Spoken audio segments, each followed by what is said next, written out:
All right. So I'm on President's Office of 1,000 Yawa, and that's the Monday Night History class. It's going to be History of the Hyksos, Part 2. So we're just going to get right into it.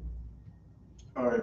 As we were talking about last week, the Hyksos, that's who we were when we were inside of the Egyptian captivity. We were what they called the Hyksos. All right. So a lot of people they're trying to take away that claim. They're trying to say that that wasn't the Israelites, but we're gonna get into some of that right now and show you that it was the Israelites. All right. So Hyksos, what they say it is, it's a ruler of. It means ruler of a foreign land. We're gonna get more into that. All right. It designates the kings of the 15th dynasty of Egypt. The seat of power of these kings was in the city of Avaris in the Nile Delta, where they ruled over lower and middle Egypt up to Kusa. In the uh, Egyptica, a history of Egypt written in the Greco-Egyptian priest historian Manetho in the 3rd century BC.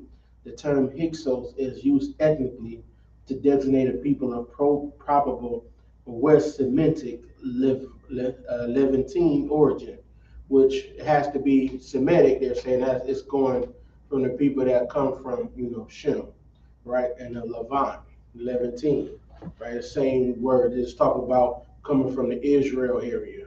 All right. While Manetho portrayed the Hyksos as invaders and oppressors, this interpretation is questioned in modern Egyptology. So, of course, this devil in Manetho, he's telling people that we were oppressors, right? That's the same thing they thought about, what did they call the Native Americans when they came here? They called them the savages, right? They were the savages, but they were the ones killing them, right? So, let me see here. Instead, the Hyksos rule might have been preceded by groups of Canaanite peoples who gradually settled in the Nile Delta from the end of the 12th dynasty onwards, and who may have seceded from the crumbling and unstable Egyptian control at some point during the 13th century. So they stayed there, a couple hundred years, then they got up out of there because it started to, you know, Egypt started to crumble, and that was, of course, the most crumbling Egypt, right? That's why Egypt is no more. Egypt has never came back to its prestige as it once was. Egypt is just a desert, and nobody goes. Nobody, they go there just to go to see, uh, people to go just to see the pyramids, and that's about it. But there is no more rulership in Egypt, right? So the Hyksos period marks the first in which Egypt was ruled by foreign rulers. Now, we weren't ruling that, we just had a more of a ruling class. Just how, we can go, you could go anywhere. Just like in Rome, Constantine was actually a black man, right? Constantine was a black man, and he was ruling over a piece of Rome. It doesn't mean that he was ruling over all of Egypt. He just had a high seat in Rome, right? We had high seats, right? Many, and that's why, why else would the Egyptians say, well, oh, matter of fact, let's go to that.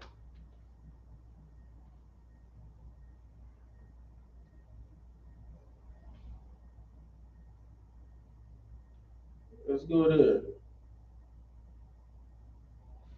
Exodus 1 and 5. And all of the souls that came out of the loins of Jacob were 70 souls, for Joseph was in Egypt already. And Joseph died and all of his brethren in that generation. And the children of Israel were fruitful and increased abundantly and multiplied and waxed exceedingly mighty. So that means we started getting mighty in that area. We started having power. And the land was fulfilled with them. We had a whole land, in that area, Goshen, which is the same area that the Hyksos lived in, right? The same exact area. We was, filled. We filled that area. and we were starting to gain power, right? Now there rose a new king over Egypt, which knew not Joseph. This person he didn't give a damn about Joseph, right? They know nothing about him. They hear no stories. They know nothing about what Joseph did to try to help Egypt.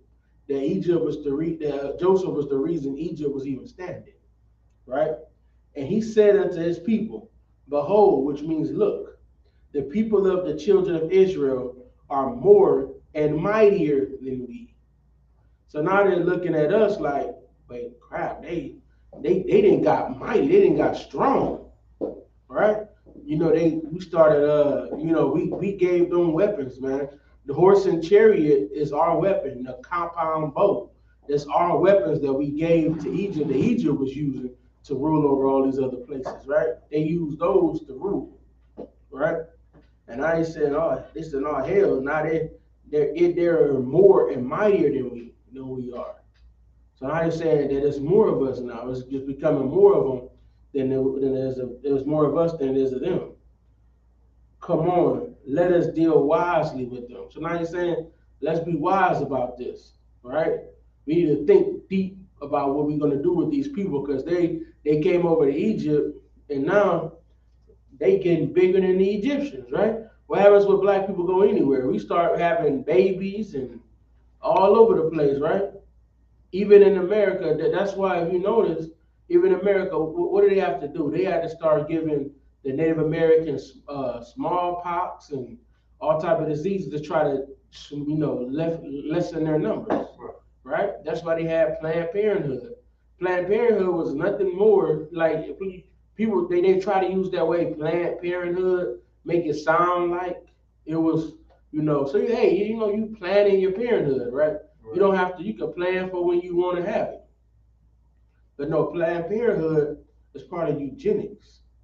Eugenics. The lady that made Planned Parenthood, she was high in eugenics, and she is on record saying that black traits, DNA traits, was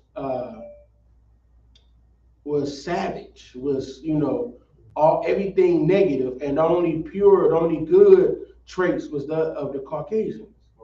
She's on record saying this, right? This is you can look this up. The sister that did not a sister, but the devil name. It's like Margaret Sanger. Yeah, Margaret Sanger. Look her up. She's on record for saying that. Literally on record for saying about being in eugenics and black dreams are worse are not as evolved. What else you say? Not as evolved, and we're savage. All of that. The same way the Egyptians are saying. Where you think that America learned propaganda? Right. This is propaganda right here. Israel don't try to take over nobody. Right. Do you know Israel took to try to start taking over land when the Most High said to do it? Right. You can't find nowhere else where we took over land without the Most High saying, "Let's do it." Think about it. The only time he was really doing it was what from the only brother that came up out of Egypt, who came up out of Egypt that was still alive. That brother that was in the Book of Judges. It's like Joshua. You kind of throw out of Joshua, and then until what? David and Solomon. Okay. Other than that, you can't find us taking over nothing else other than taking our land back. Right. And that's in the Maccabees. We took our land back. We ain't taking nobody else's land. We got our land back. Right? Other than that, and that was still getting our land at that point. Judges, we was taking our land. So we don't go somewhere and try to take over any people like that. We never have. So this is just propaganda. The same way they'll start printing off stuff. It happened again in what's the sister name? Esther. Right. What happened? That devil, he started printing out papers trying to say that the Israelites was evil. Right. And so that they can start hanging and getting rid of all the Israelites there. And this was the devil doing the same thing. Right. Propaganda. That's what it is. This is old world propaganda. Right? So it said, lest they multiply, right? And it come to pass when there falleth out any war. So they're saying, if this can happen, we can have a war with them, right? They join also unto our enemies and fight against us, right? So they saying, what if they get, they can, they got enough power, they can go with our enemies and come up against us and fight against them, right? Which the thing about Black and Hispanic and Native American Indians, we can't we can't do like the heathens do. The heathens, you can get two different heathen nations and they come together to fight another heathen or even come up against us. Israel ain't gonna be able to fight because they're gonna just suppress Israel. Right. So they don't like us either. It's gonna be the same thing, right? Go ahead. Yes, Like I said, if I could. go ahead. Goes with isn't there a mantra? The enemy of my enemy is my friend. It goes with that. We don't, but that don't apply to Israel. Right. Because we're gonna be their enemy too. Right. Just like what happened even during the women's liberation movement. They got our sisters to go with them. All of the devil women got all of the rights. Our women ain't getting no rights. Right. But what did they lose? They lost everything. We was getting married at a rate of what, like 80% of people was getting married? Right. Now we at less than a quarter. And not that you have to necessarily get Esau married, I get that. But we in a Christian nation. Right. So in that Christian nation, we're not even doing what people say that they believe in. Right. See what I'm saying? So we're not even doing that. So we just to get those crumbs that we got the right to abort our babies.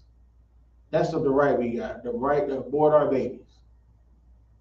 What, birth control? These little trinkets we got, but they got everything. Right now, you see right now who gets who gets convicted for the lowest amount of years for any crime. What demographic? Go ahead. Like I said, if I could, the Caucasian race, sir. But which one, male or female? Oh, it's like female, sir. Exactly. They don't go to jail that long. No. You go if a devil woman kills somebody, right? And then a black woman go kill somebody, who gonna do more time? Same exact crime, same exact judge. Okay. It's already been proven they get less time for anything. You can watch TV. I watch. Sometimes I'll sit back and I'll watch. ID Network, and I'll see the crimes, right? And then whenever it's a Caucasian woman, she gets the less time than everybody.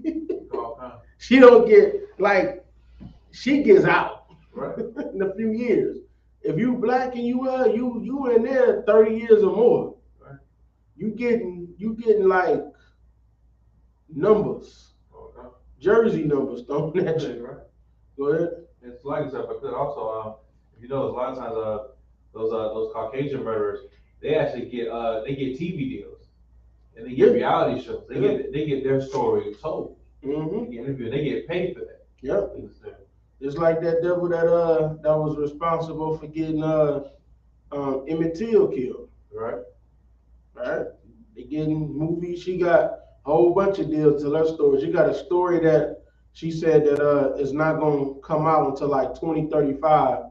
That's gonna tell the whole story. She want to make sure she dead by then. Right. Yep. So that's how they do. Like I said, it's all propaganda, man. They want you to look bad. That's the same thing. Like, what do they do even in Black Wall Street? They came out with that sign to say this Negro woman raped this this angelic white princess. Like, that's how they did it, right? And then they came and killed everybody. Right. Burned the whole town down. And it wasn't even true. Right. Right? Yeah. Like black people, we can't, especially during this time, we can't do nothing to no oppressive women. Right. Come on now. You already know what the deal is. But they painted us that way. You know? And another movie too is dang man, I keep losing track of the names and stuff. But Birth of a Nation was a propaganda movie. Right. That was all propaganda to make black people look evil in the minds of Caucasians. Right. Right? And they should have been looking at the evil that they did among us. They don't want to look at that. No. They had to show you how evil was. They had Caucasians with blackface on them. Right. So even still, the ones that was doing evil was them. It was still them, right? But that's what they used to try to show that we was evil. Right? Try to say we evil, but they the ones killing every damn body. Okay. All right. So they said, so get them up out the land. So therefore they set over them taskmasters to afflict them with their burdens. And they built for Pharaoh treasure cities, Pithom and Ramses. So he built these cities for them now, right? They put burdens on them. Put burdens on our people, man. That's when they put us under bondage, right? First, they had to do the propaganda, of course, right? They start telling people that this will happen, that we're gonna take them over, and then now they went and, now they were able to rally the people up to come up against us.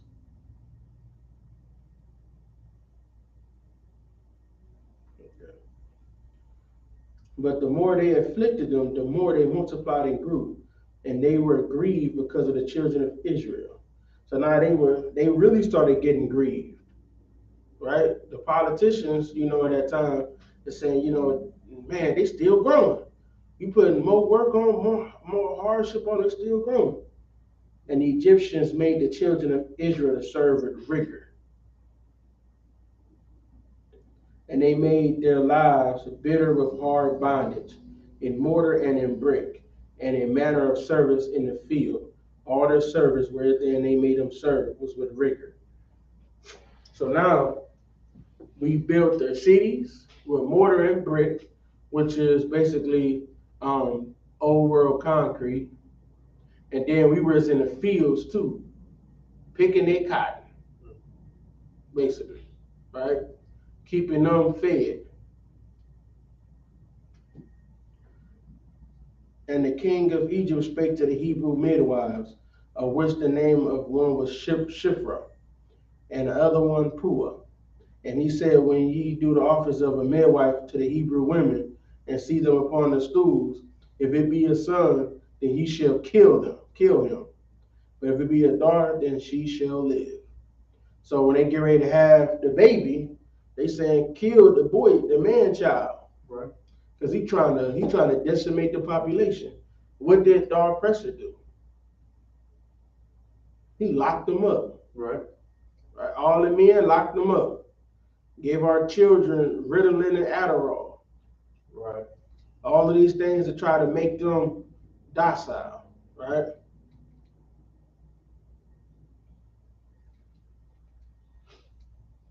But the midwives feared God and did not as the king of Egypt commanded them, but saved the men children alive, because they wanted to save their nation. They knew that their nation was dependent upon the men. And the king of Egypt called for the midwives and said unto them, why have ye done this thing, and have saved the men children alive? And the midwives said unto Pharaoh, because the Hebrew women are not as the Egyptian women, for they are lively, and are delivered are the midwives come in unto them. I'm trying to think what that breakdown was on the lively part. But the midwives come in unto them. Therefore God dealt with the midwives, and the people multiplied and waxed very mighty. And it came to pass, because the midwives feared God, that he made them houses. And Pharaoh charged all his people, saying, every son that is born shall ye shall cast in the river, and every daughter ye shall save alive. See, like this whole thing, like people think of the power thing, right? There isn't a there isn't a quick way to to gain power. This was over years, right? This wasn't overnight. This wasn't like an order came down and it just happened. This was of course, the Bible, when they're speaking, they're not speaking of, sometimes they don't say how many years it is, but you can always, it probably took at least right around 50 years. It was not quick, right? You have to change the minds of the people, propaganda them, and then you slowly start taking your power away from them.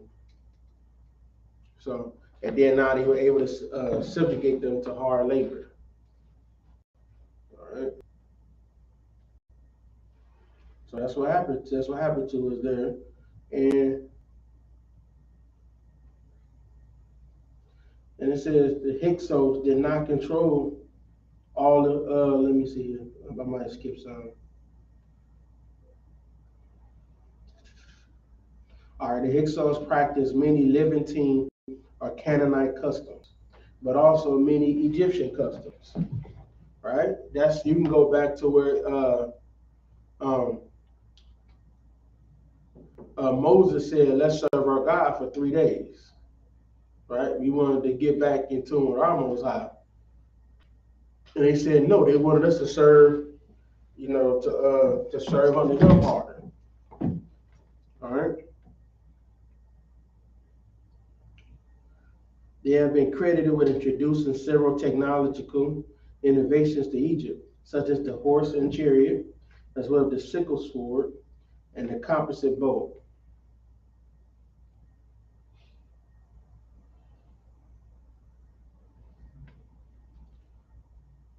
Right.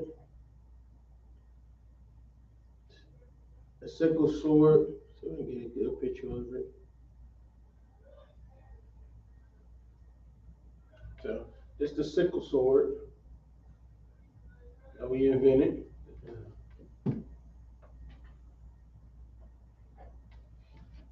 All right. The Hyksos did not control all of Egypt. Like I said, we didn't control all of Egypt. They had their power, and you got to think like during this time, you don't think Egypt is all together.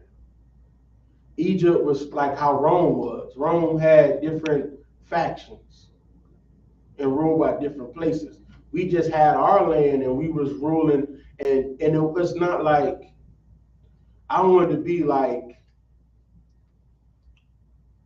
what was the best term? We were like judges.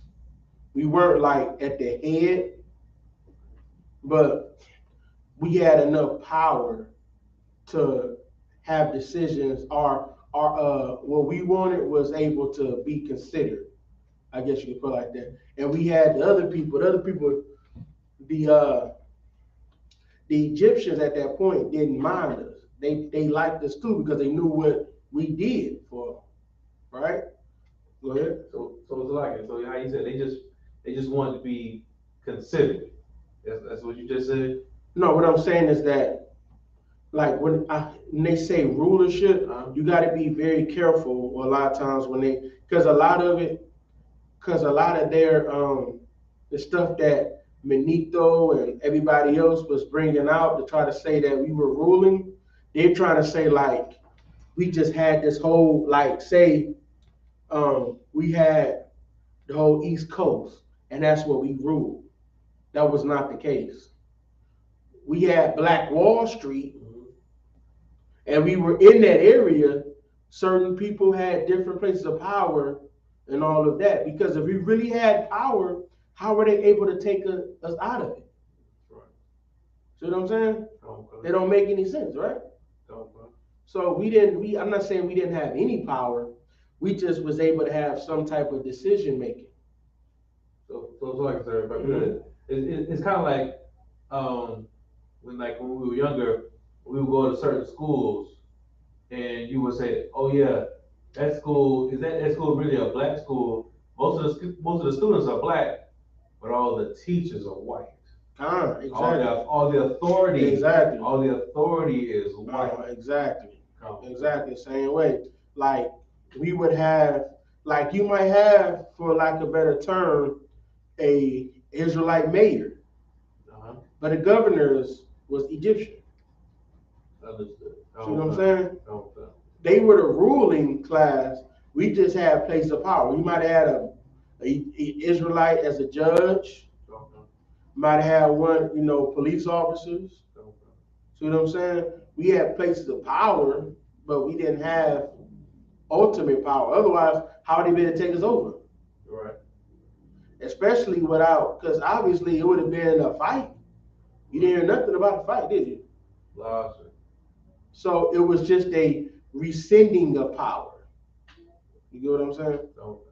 So, like, it didn't say anything about a fight. Nobody, even on here in their history, it said it wasn't even a fight. So there's no record of a fight. I'm not saying that it was no type of war. I'm just saying that there's no record of it. So you can go to that and say like, okay, it doesn't seem like it was a battle. So we couldn't have had a lot of power. The Bible said we didn't have that much power. It just says we just started becoming great. We integrated.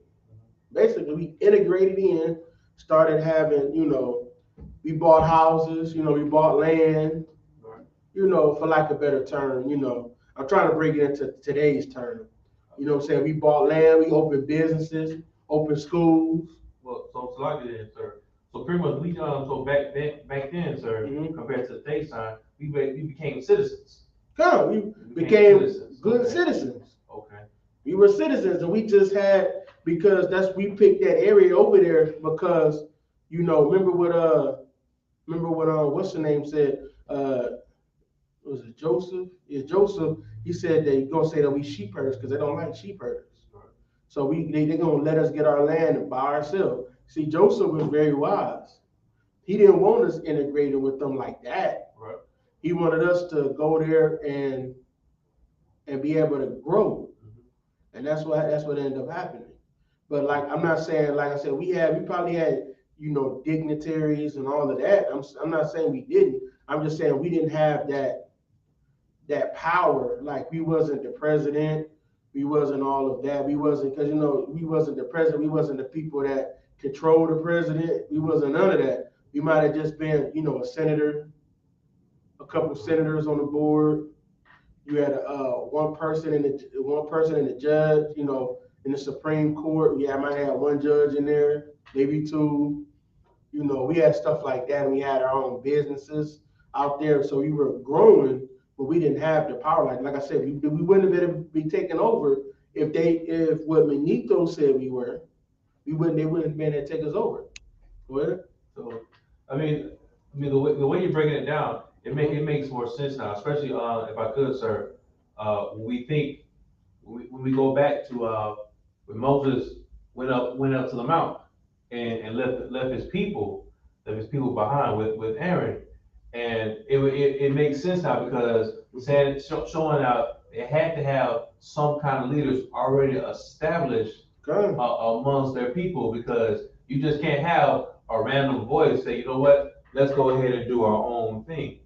It makes sense now. And just like when they're out in the wilderness, it makes sense now. You have to have some kind of like small leader or familiar voice within the city that could influence the people in the crowd and say, you know what, we're mad, like we should have gone back. We should have gone back. You just can't have any random people. You can't have any random people just come together and just say that, sir. So and then just the same way as it is now, who's the people that, like, if we try to get a revolution right now, like let's say if black people say, let's say if Moses, like, you got to put to things in today's time.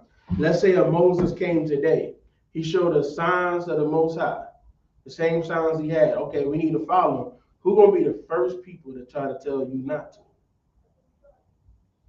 Your Christian pastors, some of your leaders. Right.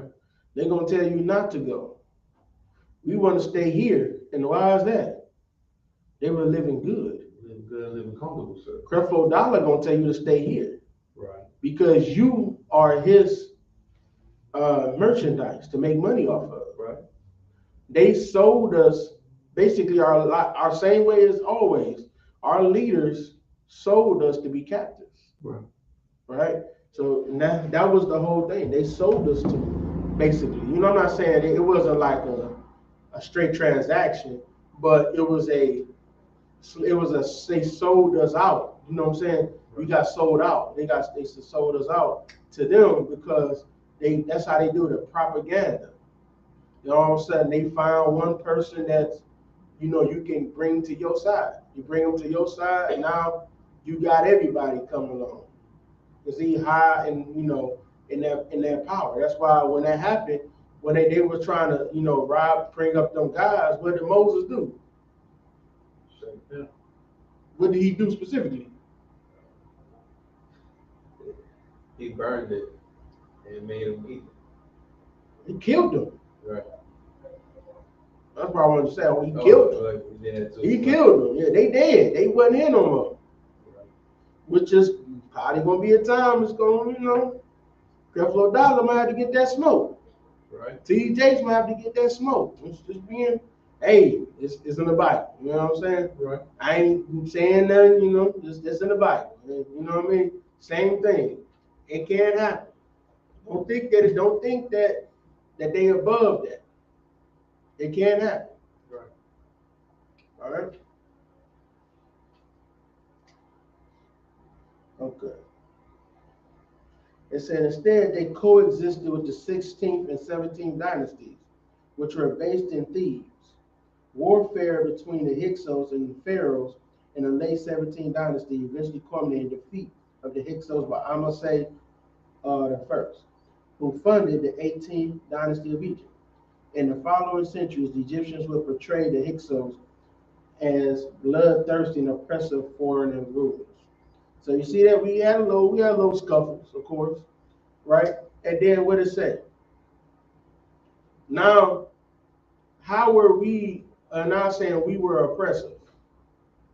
So you see what I'm saying? Mm-hmm. No. The Bible is the only thing that's been true. Right? And the Bible said that they oppressed us.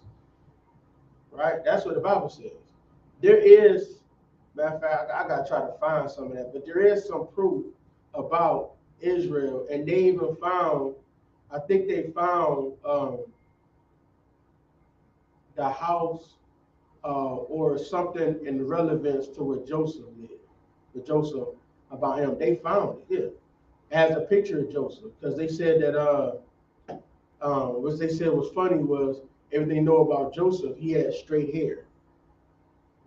If we notice who we got, Puerto Ricans. Right. And who was the other one? Vanessa?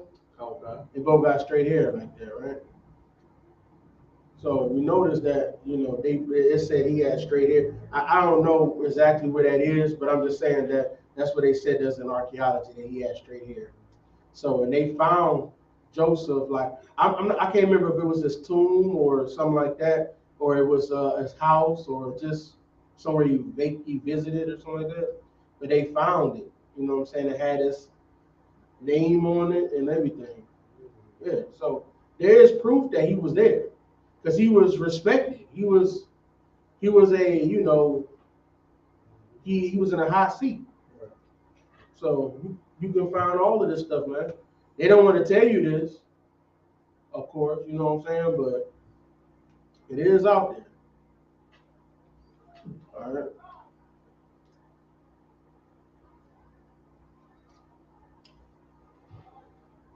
So now they portray us as bloodthirsty invaders, right?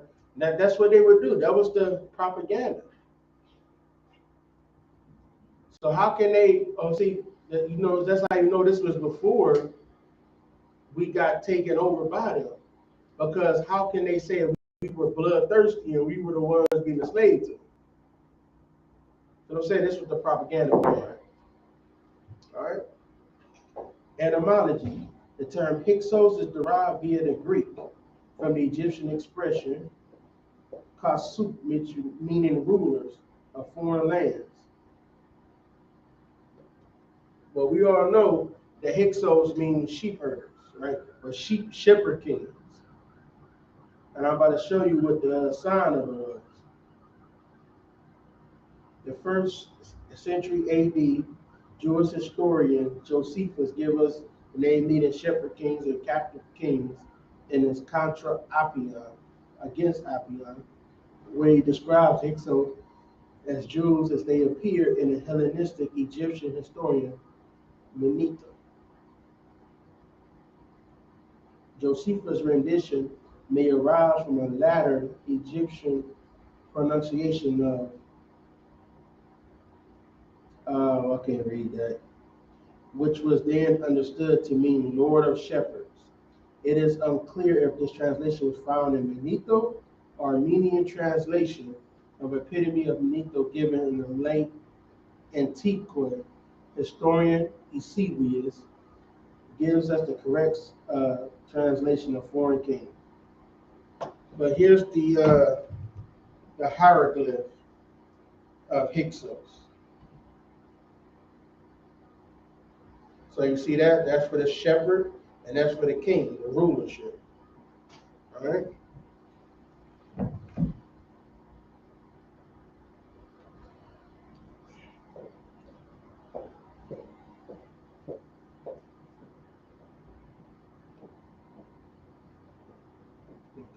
It is now commonly accepted in academic publications that the term Hyksos refers to the individual foreign rulers of the late Second Intermediate period, especially of the 15th dynasty, rather than a people. However, it was used as an ethnic term by Josephus.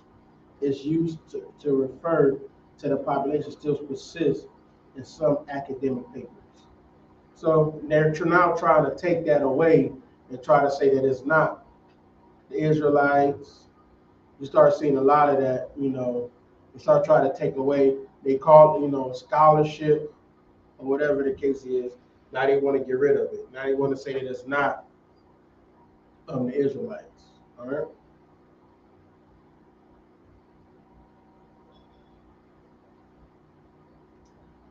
Let's see.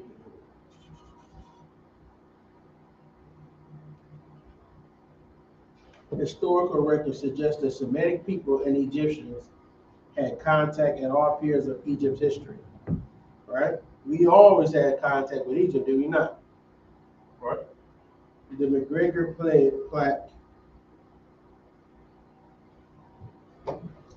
an early Egyptian tablet dating back to 3000 BC records the first occasion of striking the east, with a picture of Pharaoh Dian smiting a Western Asiatic enemy.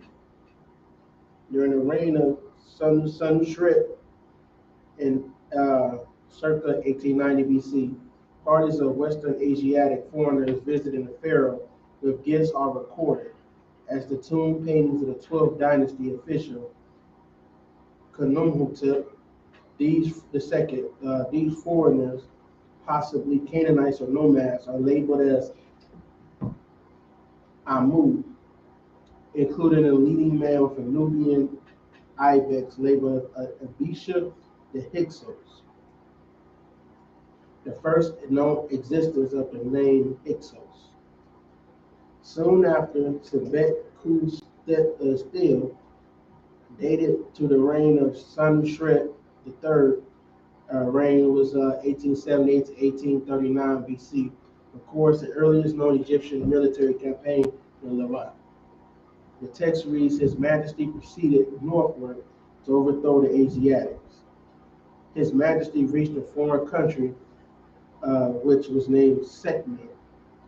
The Sekmet fell together with the wretched Retinu, with Sekmet is thought to be Shechem, and Retinu or Retjinu was associated with the ancient Syria.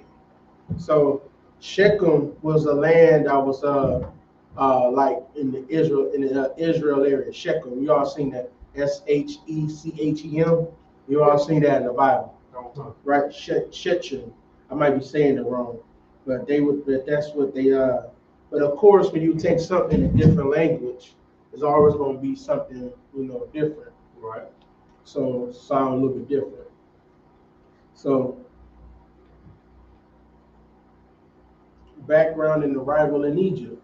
The early ancient account of the whole Hyksos period is by the Hellenistic Egyptian historian Manetho, who, however, exists only as quoted by others, as recorded by Josephus. Manetho describes the beginning of Hyksos rule thus: a people of ignoble origin from the east, coming was unforeseen, had the audacity to invade the country, which they mastered by main force without difficulty or even battle, having overpowered the chiefs and then savagely burnt the cities, razed the temples of the gods to the ground, and treated the whole native population with the utmost cruelty, massacring some and carrying off the wives and children of others into slavery.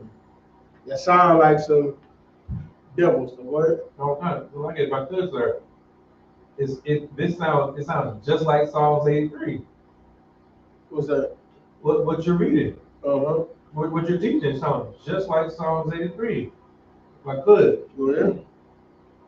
Psalms 83, chapter 2, the book of Psalms, chapter 83, verse 2. Below thy enemies make a tumult, and they lifted up their head. Mm-hmm. They are taking crafty counsel against thy people, and Yep. consulted against thy hidden ones. Mm-hmm. Verse 4, they have said, come and let us cut them off from being a nation, Yep. that the name of Israel may be no more in remembrance. Yep. They want to get rid of all of that. Oh, Now we might have not done you might have done like some of the stuff like we got rid of the temples. That may have been happening because if we taking over this land, we getting rid of their temples right. to the false gods, right? But they said it was without difficulty or battle. You notice that? It wasn't with the fight because we owned that land. That was our land. Right. So it wasn't a fight. They said we overpowered the chiefs. We did not overpower them because we already know it was given to us. Right. It wasn't overpowered. That was later propaganda to make us seem like we were evil. Right? Right. Then they savagely burned the cities. You ain't never say like you don't hardly ever say to Israel we burned some city down like that. No. Right. We got rid of they false gods, took that crap down, and then you went from there.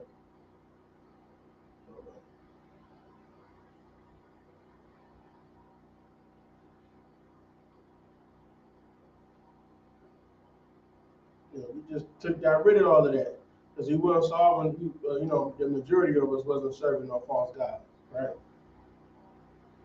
Right. All right.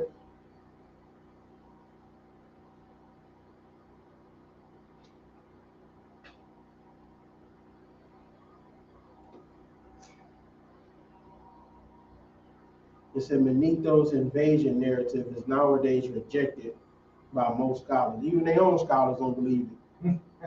It is likely that he was influenced by more recent foreign invasions of Egypt.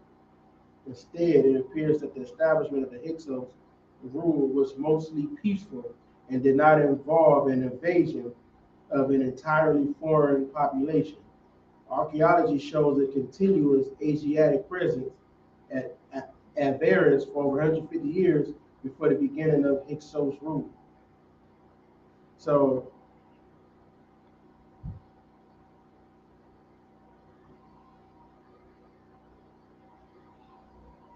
okay. All right, and so they don't even go with that. See, they said it was all peaceful because we was at peace with them. Right. All right. With gradual Canaanite settlement beginning there. Circa 1800 BC, during the 12th dynasty. Strontium isotope analysis of the inhabitants of Middle Kingdom and Second Intermediate period Avaris also dismissed the invasion model in favor of a migration one. So it was a migration. That's what happened. We migrated there. All right. Contrary to the model of a foreign invasion, the study didn't find more males moving into the region, but instead found a sex bias toward females, with a high population of 77% of females being non-locals. We know one thing about Israel, we always got more women than we got men. Hey, They said most of the people was women. Right. So how did they take it over? So they had women there. Right. All right. Manfred Beatet argues that the Hyksos should be understood with the repetitive pattern of the attraction of Egypt for Western Asiatic population groups that came in search of a living in the country, especially the Delta, since prehistoric times. He noted that Egypt had long depended on the Levant expertise in areas such as shipbuilding and seafaring, which you were known to do. Captain Katazai proved all of that when he did his lecture on the 12 tribes chart. He showed that we were able to, we were good on boats. The canoe is a Native American invention. Native American invention is the canoe. So we seafared. We was in the sea. All right. We invented all of those technologies to chart. The black man was the people that charted Africa. Right. We charted all of those places. Right. We learned that from times of old. Even the Native Americans had charted. They don't tell you that. The natives here, like in Brazil, they had charted all of that as well. They had it all charted. They don't tell you. You don't learn any of this in school, man. Right. We knew all of this stuff because we did it. There's more pyramids here than it is in Africa. There's more pyramids here than it is in Africa. Because we made the pyramids in Africa. Right. There's more here. They're just not as grandeur, of course. Right. They're not that big. They might be the big size of this parking lot. You know what I'm saying? They're not,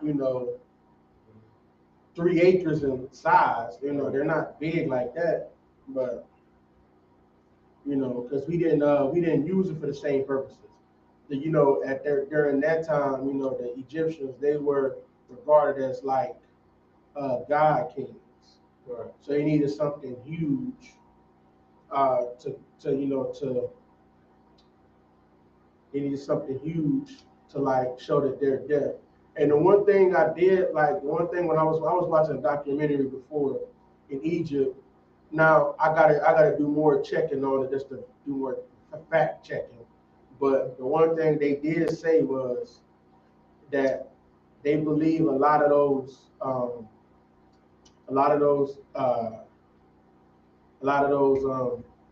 pyramids were power plants, because inside at the bottom they had all of the stuff needed to make batteries.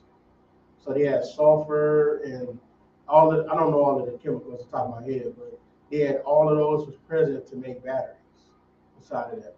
I gotta look more into that to prove that, but I'm just saying that blew my mind, because I was like, because we made electricity. It wasn't that we made electricity. We did all of that.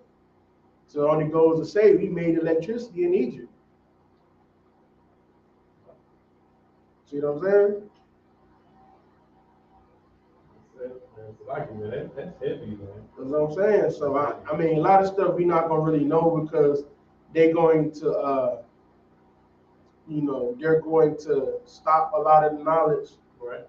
Like a lot of times when you go over there, if you go to Egypt and you discover something that might be like mind blowing, the Smithsonian and everybody come to that land and kick you out of it, and they keep all of it a secret. Yeah, they will do that. They'll keep everything a secret. So that's why a lot of things that you can't really, it's going to be hard to find out more information, because all of the museums, they're going to have a lot of that stuff. And even just imagine how he went to Egypt, he had to prove that he was an Israelite so that he could get privileges to see some of the artifacts.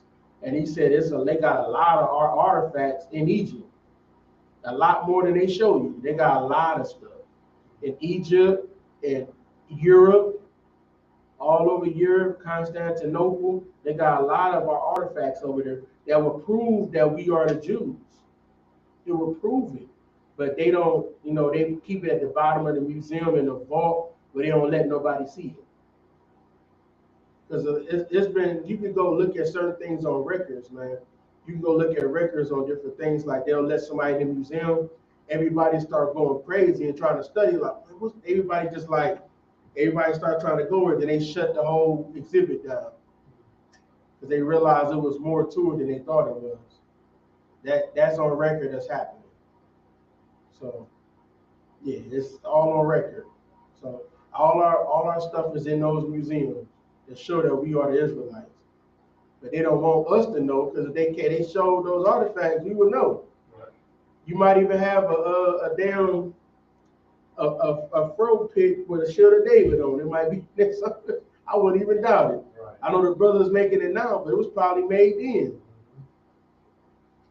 You know what I'm saying? As long as ever could. That's real heavy, man. Because I used to hear rumors about the Vatican Church having having files and artifacts in their basements. You know what I'm saying? In their archives. That's where most of them at. Yeah, that's where most of them at, because they consider like the Jews as part of Christendom.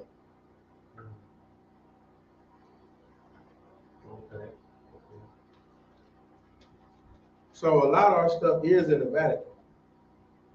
So it's locked in those tombs, in those those vaults.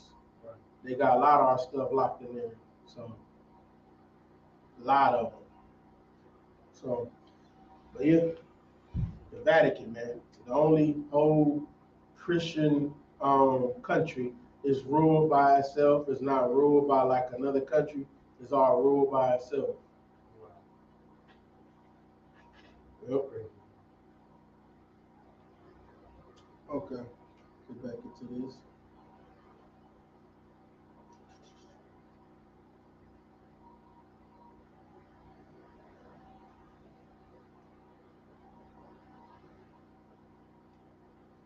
Let's see here. Okay. All right. The 12th dynasty of Egypt is known to have had many Asiatic immigrants serving as soldiers, householders, temple serfs, and various other jobs. Avarice in the Nile Delta attracted many Asiatic immigrants in its role as a hub of international trade and seafaring. So we picked that. See, Joseph was very smart. He picked that land because he knew stuff can grow there. He knew that it was going to be a land of prosperity for Israel, because he know we don't speak Hamite. He wanted Israel to prosper. Right. So you see here, we picked became the hub for seafaring, which is all of the commerce was going through there. So that's how we were growing in wealth and growing in different things, because we was in the center of all of the trade. And Egyptians saw this and they were like, "We gotta get these Negroes out of here. Put them in some bondage. They growing too big. When they say, you getting too big for your britches?" Right. That's what they say, you getting too big for your britches. They put us in slavery. Right?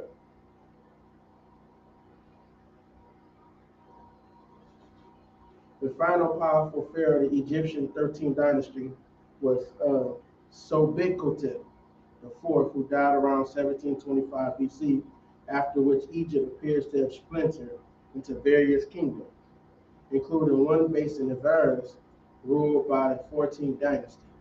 Based on their names, this dynasty was already primarily of West Asian origin.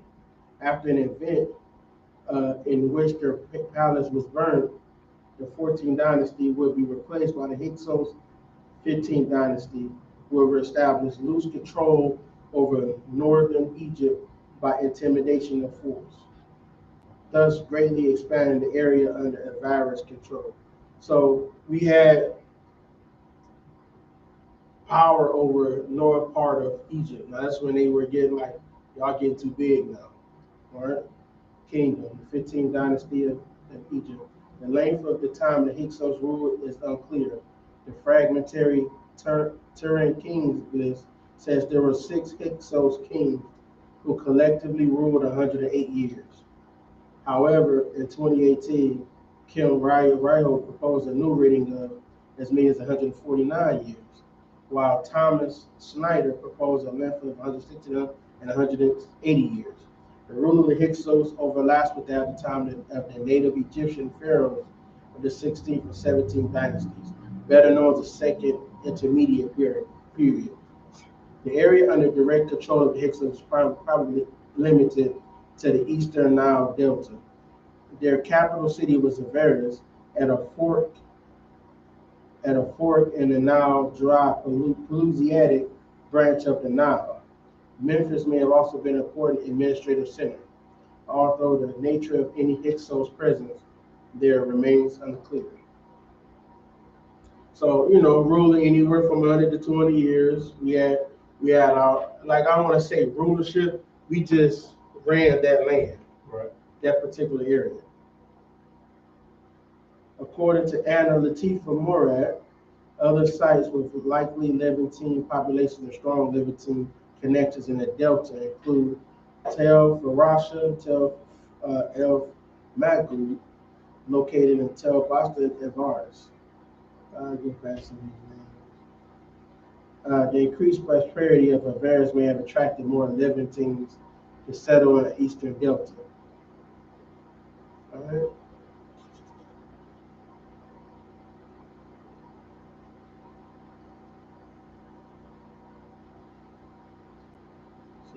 The Hyksos claimed to be rulers of both Lower and Upper Egypt. However, their southern border was marked at Hermopolis and Kusay. Some objects may suggest the Hyksos' presence in Upper Egypt, but they may have been Theban war booty or attest simply to short-term raids, trade, or diplomatic contact. So he's saying that basically um, they said that about them ruling over Upper Egypt, it might have just been the spoils of war or some fighting. All right. Most likely, Hyksos rule covered the area from Middle Egypt to southern Palestine. Other scholarship believe, due to the distribution of Hyksos goods with the names of Hyksos rulers, places such as Baghdad and Knossos, the Hyksos had ruled a vast empire, but it seems more likely to have been a result of diplomatic gift exchange and far-flung trade networks. So they say they think it's just from the trading that we had. They got a lot of stuff that went to other lands that was part of being like a Hyksos culture. It went to other lands. All right. Wars with the 17th dynasty. The conflict between Thebes and Hyksos is known exclusively from pro-Theban sources, and it's difficult to construct a chronology. So all of the conflict between them was pro the they're on the side of the Egyptians, basically. And it says it's difficult to construct a chronology because, of course, they're lying. Right. There's lies. It's not. I'm not saying we didn't have any scuffles. I'm just saying that they're trying to portray us as us taking them over. Right. So it's lies. That's why it's hard to find a chronology of it. Right. These sources propagandistically portray the conflict as a war of national liberation. See, propaganda. And what I've been saying all day. Okay. This perspective is formally taken by scholars as well, but is no longer thought to be accurate. So now they thought that this was all, everything they said was true. Now they saying, no, we don't have any proof of what they're saying about this because, like I said, it's propaganda. Right. Hostilities between Hyksos and the Theban 17th dynasty appear to have begun during the reign of Theban king Sequenrata. So Kenrata, mummy, shows that he was killed by several blows of an axe to the head. Those are crazy. Apparently in a battle with the Hyksos. It is unclear why hostilities may have started. but the much later fragmentary New Kingdom tell the quarrel of the Apophis and Sukin, man, these words, boy, is it blames the Hyksos ruler Apapi or Apophis for initiating the conflict by demanding that Sequenrata remove a pool of hippos near Thebes. However, this is a satire on the Egyptian storytelling genre of the king's novel rather than historical text. Contemporary description may also refer to hostilities between Sequenra and the Pepi. So, Pepi, he was a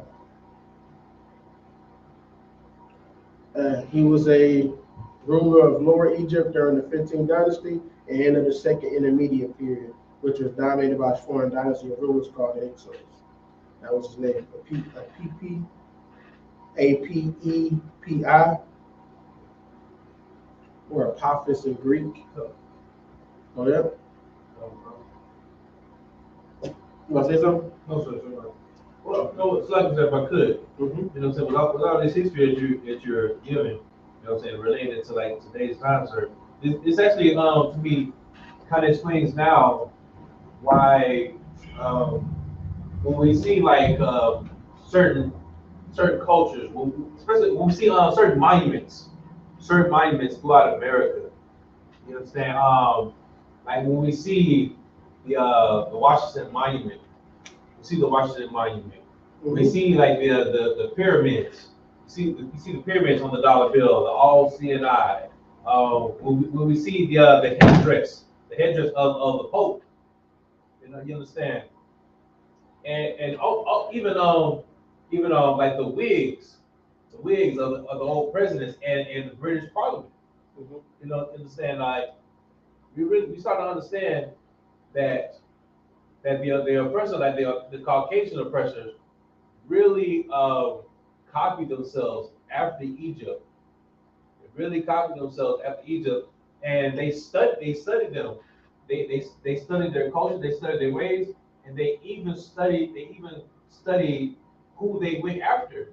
Yep. They studied what made their empire, their nation so great. Mm-hmm. What made it so great was capturing the children of Israel, and then renaming them and trying to take the history from them, which makes sense now when it comes to blacks, Hispanics, and Indians. Mm-hmm. And you know what that's in the Bible? Where's Daniel chapter 8, right around 25, 26, somewhere there.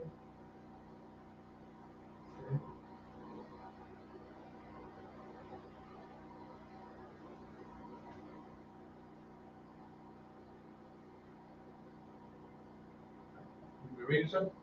You can go ahead. Oh, the book of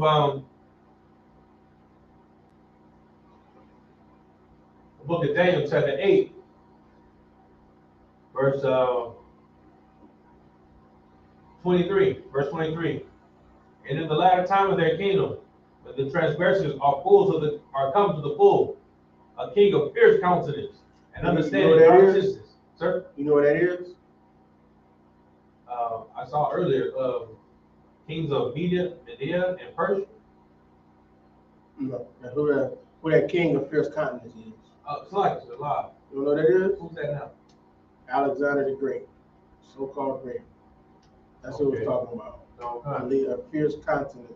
Now go where it says about him. Okay. And understanding dark sentences shall stand up, and his power shall be mighty. It will say he's understanding dark sentences, right?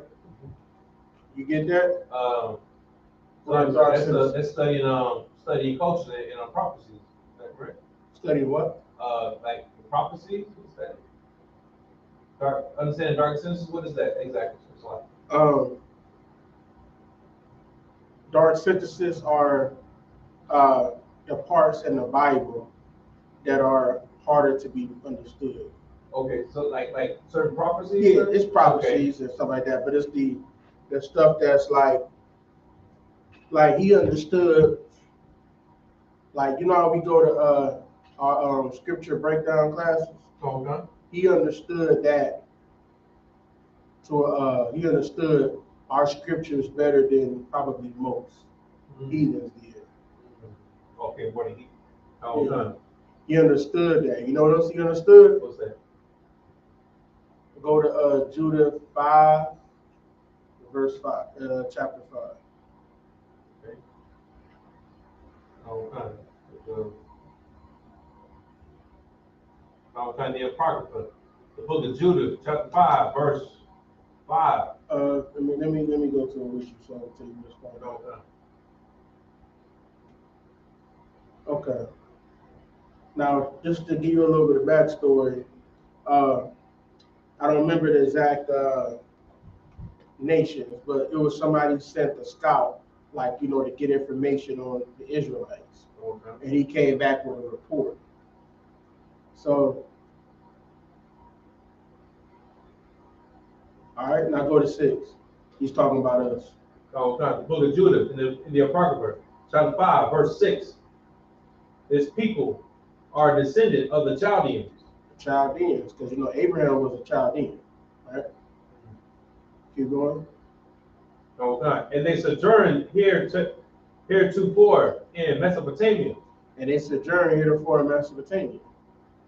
So that's telling you, that's where we were. We was in that, that's the Levant area, all of that, that's Israel area, right? Right. Keep going. Because they would not follow the gods of their fathers. So we had fathers that served other gods. Right. Keep going. Which were in the land of Chaldea. Yep, it was in that land. We didn't serve those gods. Keep going. Okay, verse 8. For they left the way of their ancestors and worshiped the God of heaven. So, read that next part. Okay. The God whom they knew. So that tells you something. It said they left the way of their ancestors.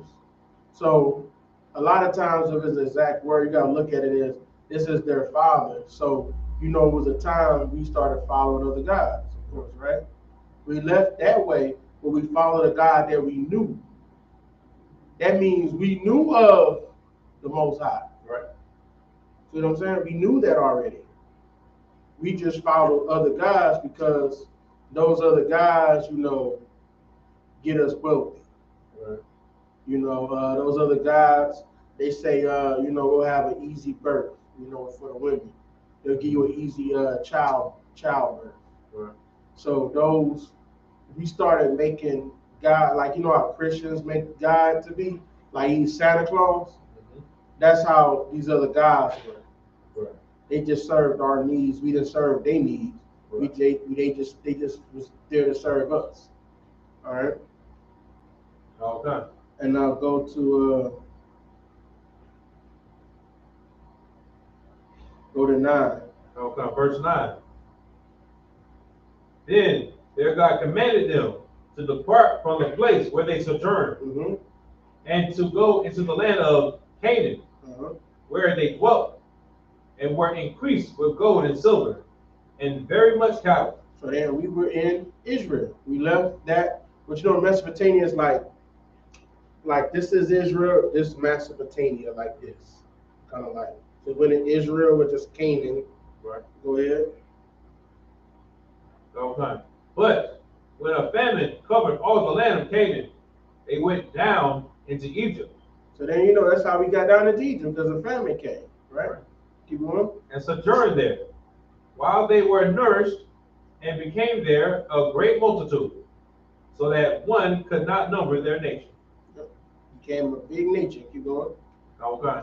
Therefore the king of Egypt rose up against them, and dealt subtly with them, and brought them low with laboring in brick, and made them slaves. So then we got put to work. Slavery, right? Okay. All right. Now you know about all of that story. Let's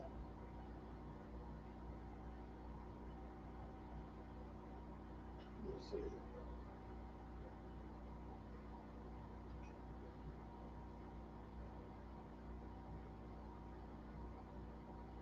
Now go to 17. Okay. in the Apocrypha, the book of Judah, chapter 5, verse 17. And whilst they sinned not before their God, they prospered. So when we didn't sin, we prospered. Right? All right, keep going. Because the God that hated iniquity was with them. So the God that hated sin was with us if we didn't sin. Keep going. Okay. But when they departed from the way which he appointed them, they were destroyed in many battles, very sore. So then, if we ever went somewhere else, we always got destroyed in many battles. Keep Right. going. And were led captives into a land that was not theirs. Keep going. And the temple of their God was cast to the ground, and their cities were taken by the enemies. Dang. Yeah, that we was every time we started sinning, our God, our temples got cast down, that means got destroyed, and we were taken captives. Right? Keep going. Okay. But now are they returned to their God, and are come up from the places where they were scattered, and have possessed Jerusalem, where their sanctuary is, and are seated in the hill country, where it was desolate. Well, now they stopped sinning, right? They possessing Jerusalem, right? Right. Keep going. Okay. Now therefore, my Lord and Governor, if there be any error against this people, and they sin against their God, let us consider that this shall be their ruin. That's what he knew this. This shall be their ruin if we sin against their God. Right? If we sin against our God, it's going to be our ruin. Keep going. Okay. And let us go up, and we shall overcome them. Yep, and they can go right up to us and destroy us. Keep going. Okay. But if there be no iniquity in their nation, let my Lord now pass by, lest their Lord defend them, and their God be for them, and we become a approach before all the world. A reproach. So like it. And we become a reproach before all the world. That means you're going to be a laughing stock. Right. Basically. People going to take you as a joke. Because you let this little nation destroy you. So he understood he understood that. Right? He knew that if we were sinning, he could overtake us. If we not sinning, he can't overtake us. All right?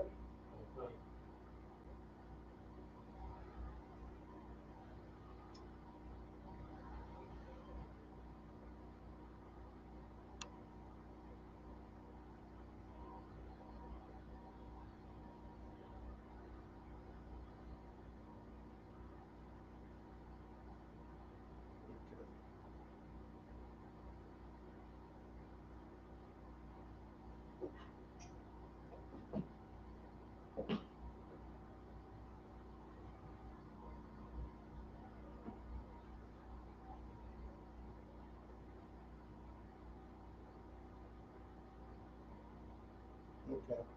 Let's go to some society and culture, and we'll try to wrap it up real quick.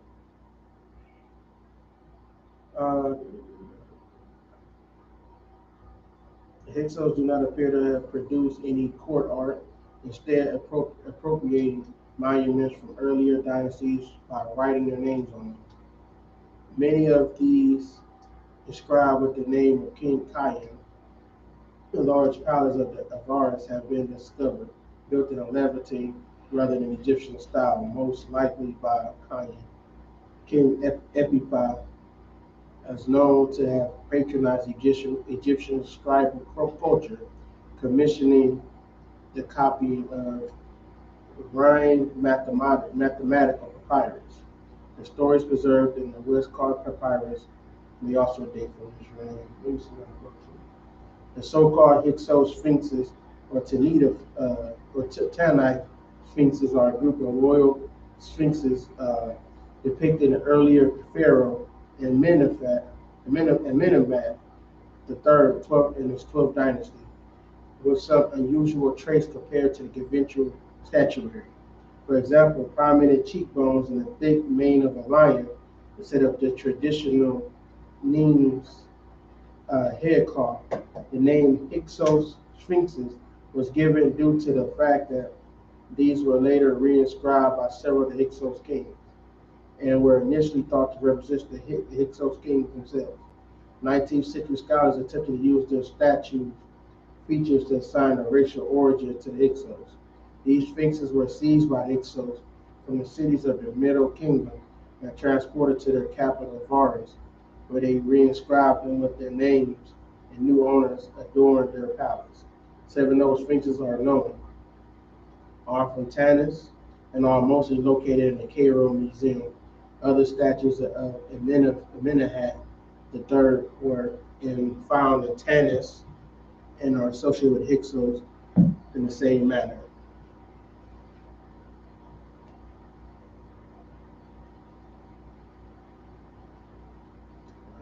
Burial practices. Evidence for distinct Hyksos burial practices in archaeological record include burying their dead within settlements rather than outside them, like the Egyptians, while some of the tombs include Egyptian-style chapels.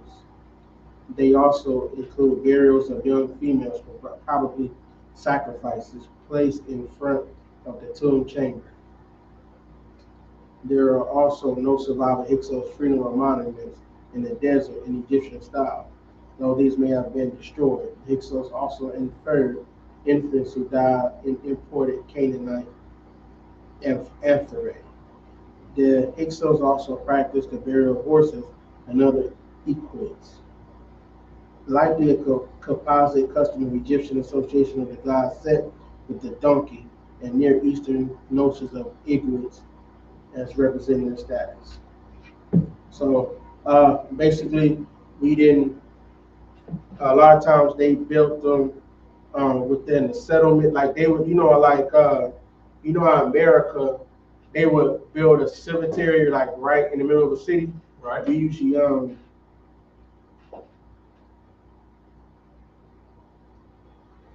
trying to make sure I say this right. Trying to see. But let me get check on this a little bit more. But it was like we buried our dead on different manner than the Egyptians. That's how they knew that we weren't the Egyptians. We did our stuff differently. Because we have to they're unclean. So we have that area, they're unclean if you go to that, gravesite. Right. Technology. The Hyksos use of horse burials suggests that Hyksos introduced both the horse and chariot to Egypt. However, no archaeological, pictorial, or textual evidence suggests the Hyksos possessed chariots, which are first mentioned as ridden by the Egyptians in the warfare against them by Amosai, son of Abana, at the close of Hyksos' rule. In any case, it does not appear that chariots played any large role in Hyksos' rise to power or their expulsion. Joseph Wagner further argues that horse riding may have been present in Egypt as early as the Middle Kingdom prior to the adoption of chariot technology. Traditionally, the Hyksos may have also been credited with introducing a number of other military innovations, such as the sickle sword and the composite bow. However, to what extent the kingdom of Avaris should be credited for these innovations are debatable. With scholarly opinion currently divided, it is also possible that Hyksos introduced more advanced bronze working techniques, though this is inconclusive. They have also worn full body armor, whereas the Egyptians did not wear armor or helmets into the New Kingdom. The Hyksos also introduced better weaving techniques and new musical instruments to Egypt. Hmm. They introduced improvements in viticulture as well.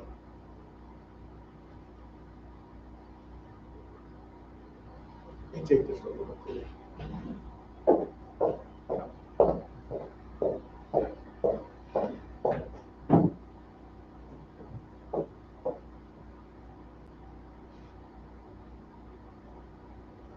Back to it. Our religion, temples and Avaris existed both in Egyptian and Levantine style, later presumably for Levantine gods. The Hyksos are known to worship the Canaanite form storm god Baal, who was associated with the Egyptian god Set. Set appears to have been the patron god of avarice as many as the 14th dynasty. Hyksos iconography of their kings. So, where they can go up.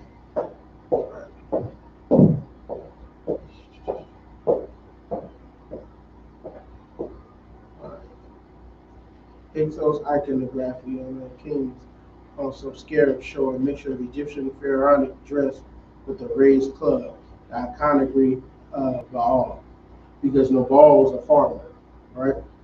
Despite later sources claiming the Hyksos were opposed to the worship of other gods, votive objects given by Hyksos rulers such gods such as Ra, Hathor, Sebek, and Wajet have also survived.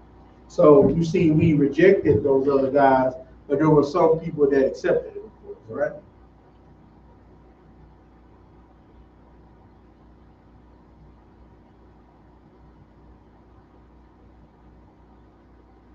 Okay, we'll probably have to make a part three, man. There's so much on there. Sorry. Anybody got any questions at all? Anybody got any questions? All right, that pass the class over to Precinct Officer Dharma.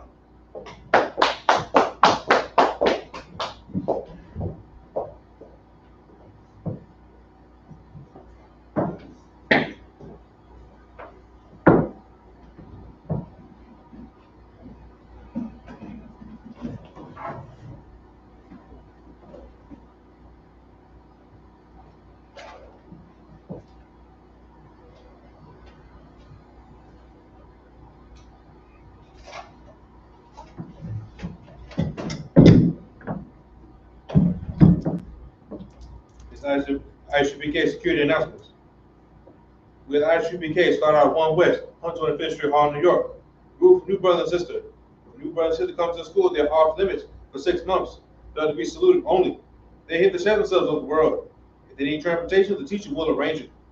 After 6 months, if the brother or sister has a interest in a particular person, he or she must get permission from the head to speak to that brother or sister. There is another 6 months in which the brother and sister will court each other. After this 6 month period, the brother and sister will get permission from the head to marry. Tithes, which is a commandment, come from the book of Numbers, chapter 18, verse 21, and also the book of Malachi, chapter 3, verses 8 through 10. Ma'ashera, which means tenth in the Hebrew. 10% of any 10% of every penny of any increase the Lord gives you, gives to the treasury department. Priest fund, free will offering for priests, not mandatory. What's a reminder you'd like to give? Upcoming holy convocations will be the memorial and blowing of the trumpets, taking place September 25th, sundown. Reminder, any brother and sister, check the bulletin board in the hallway. Read other updates. And also, if any brother wants to be a trooper at the school, start wearing all black. That's boots, shirts, pants, headbands, and war scarves. And please remember to Google the address of the school. It helps to build the algorithm on the maps. That's 3353 Glenwood Road, Decatur, Georgia. With that, we give a courtesy salute for the teacher.